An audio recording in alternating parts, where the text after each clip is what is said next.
आम्हाला भारत हवा आहे तो मोदी मुक्त भारत। कारण का मोदी ही व्यक्ती नाही तर मोदी ही विकृती आहे जो या देशाचा सर्वनाश। पण हा लक्ष्मणाची पावलं खरं तर आपण आधीच ओळखायला पाहिजे होती। प्रेमात आपण थोडे आंधळे झालो होतो।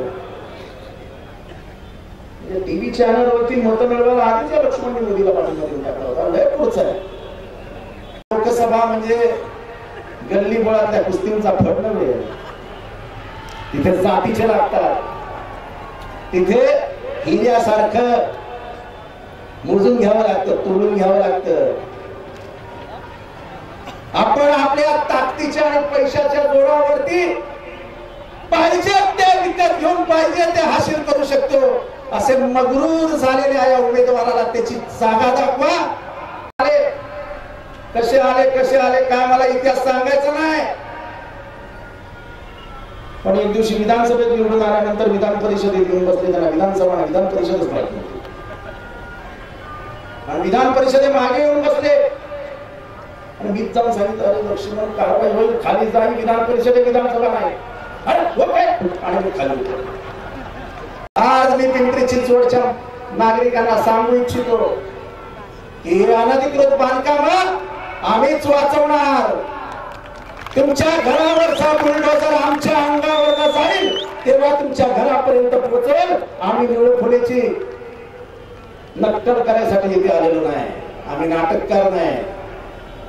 जे मुंबईत केलं ते वेळ आली तर या लक्ष्मण जगतापच्या समोर उभं राहून विलासला हाताशी धरून पिंपरी चिंचवड मध्ये करू, पण तुमच्या घरावरती कधी बुलडोझर येणार नाही ही जबाबदारी आमची असेल। दादांनी कमी केलं होतं, कुठल्या प्रेमामध्ये आम्ही कमी पडलो होतो, तू आमची प्रार्थना केली। हा सवाल कधीतरी समोर भेटल्यावर त्याला नक्की विचारेल।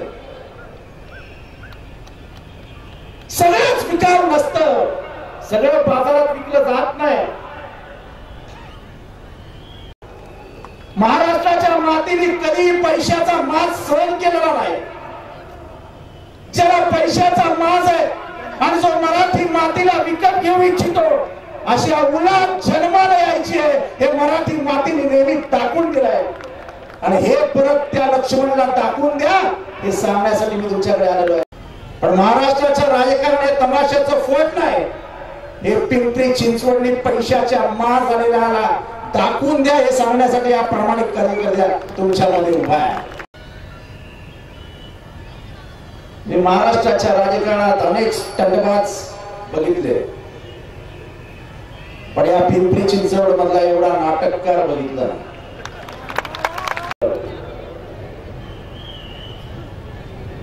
तसं विलास लांडे लक्ष्मण म्हणजे आपले मित्र समजायचो, तुम्हाला समजतो।